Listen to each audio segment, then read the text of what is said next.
सभी दर्शकों को अविनाशी नंदन का प्रणाम।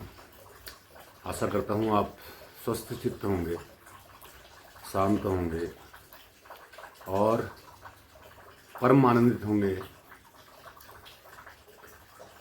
आज मैं आपके सामने कुछ मिश्रित ज्ञान लेकर, नॉलेज लेकर, अनुभव लेकर आया हूँ। सोशल मीडिया के माध्यम से मैं लोगों से जुड़ा हूँ और उनकी बातें सुनता हूँ, तो कुछ नतीजे मुझे मिले हैं, कुछ परिणाम मिले हैं। क्योंकि मैं एक वैज्ञानिक प्रवृत्ति का आदमी हूँ, मैं प्रयोग करता हूँ, खोज करता हूँ, परिणाम हासिल करता हूँ।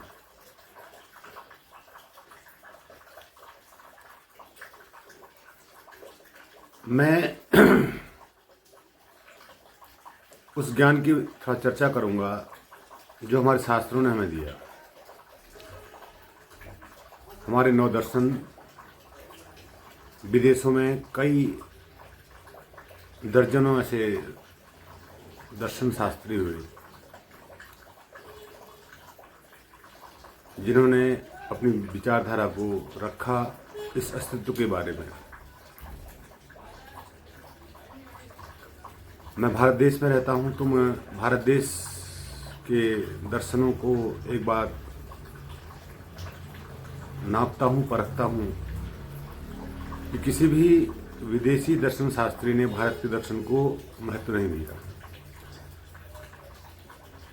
मैंने कितने ही दर्शन शास्त्र पढ़े हैं, विदेशों के भी और भारत के भी, पर उनको ये कहीं से कहीं तक लगा नहीं कि भारत के दर्शन में कोई दम है। बौद्ध दर्शन के अलावा जो अंतिम सर्वमान्य दर्शन है वो बौद्ध दर्शन ही है।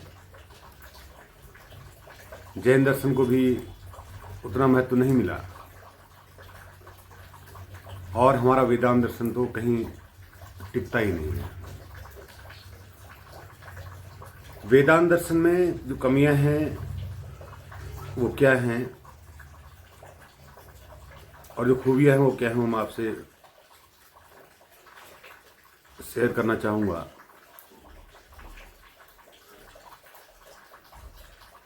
वेदांत ब्रह्म को एक अंतिम बिंदु मानता है।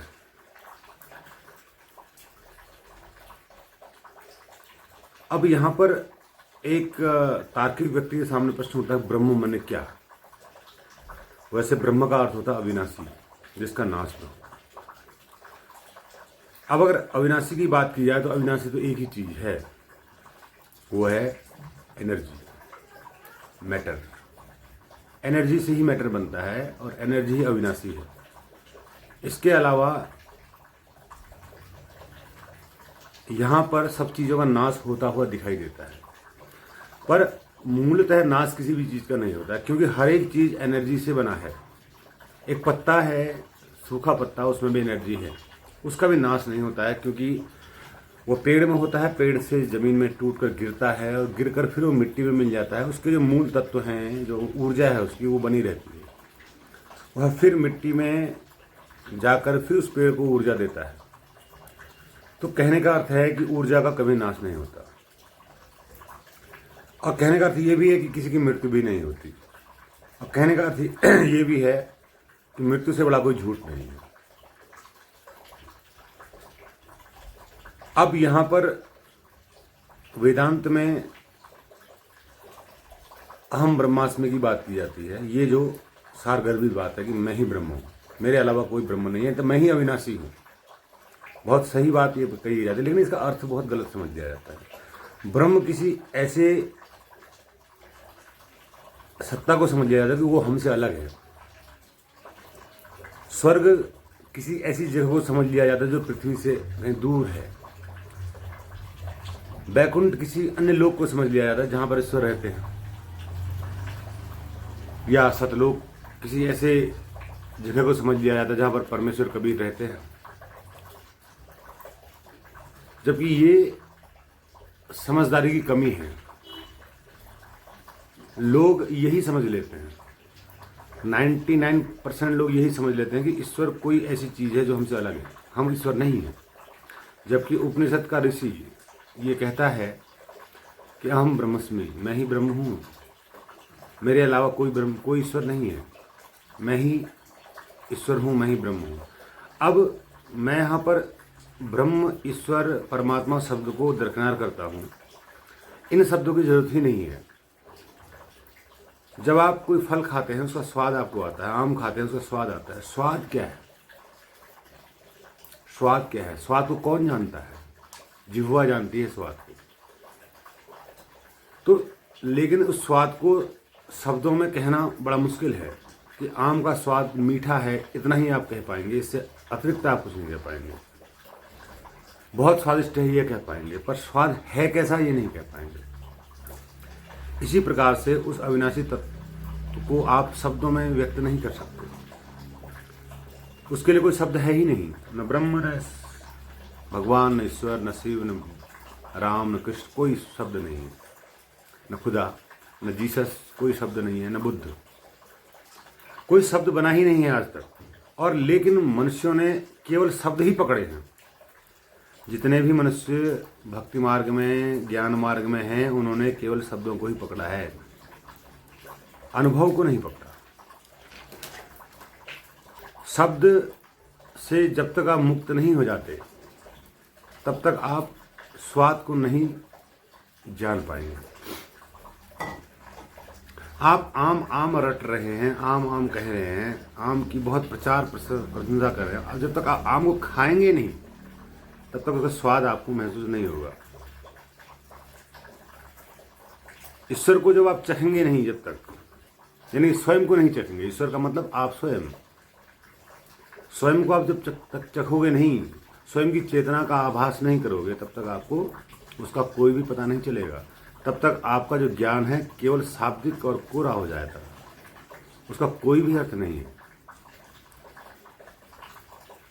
वेदों की बात कहते हैं, हमारे सनातन, हम सनातनी हैं, हमारे वेद सत्य हैं। तुम्हारे वेद में तुम 350 मंत्र ऋग्वेद में इंद्र के बना देते हो, और वो तुम्हारा इंद्र गौतम ऋषि की पत्नी अहिल्याबाई के साथ बलात्कार करता है, वो झूठ छद्दम भेष धर के।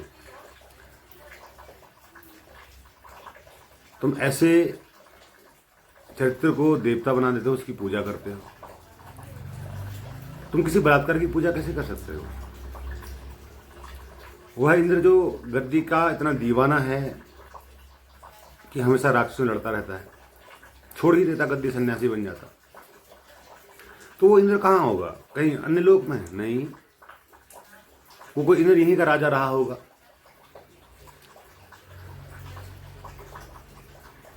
इसी धरती का राजा रहा होगा। राक्षस भी कहीं यहीं के कोई राजा रहे होंगे जो आपस में लड़ते रहे होंगे। पुरानी बातें हैं। तो उनको आपने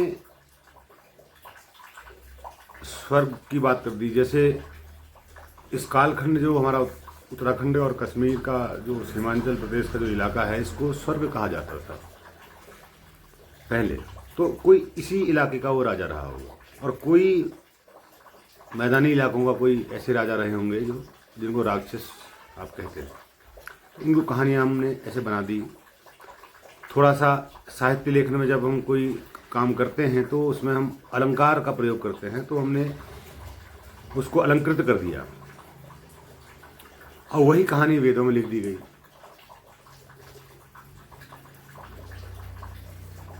वेदों में, अथर्ववेद में खासकर, जो ऊर्जा विज्ञान के बारे में लिखा गया है,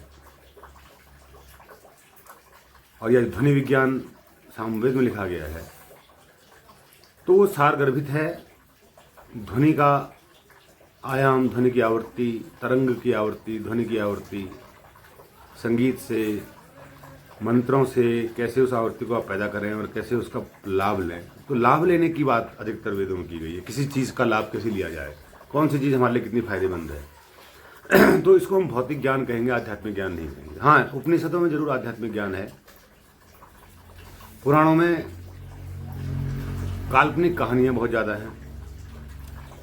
तो इसीलिए विदेशी जो दर्शन शास्त्री हुए हैं उन्होंने यहाँ के दर्शन को ज़्यादा महत्व नहीं दिया।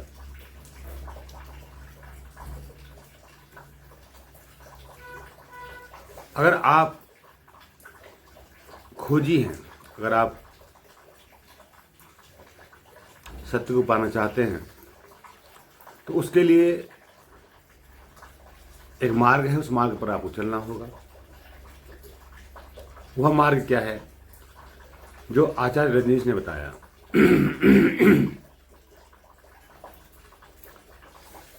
होश का मार्ग और साक्षी का मार्ग, जो मुझे भी प्रीतिकर लगा।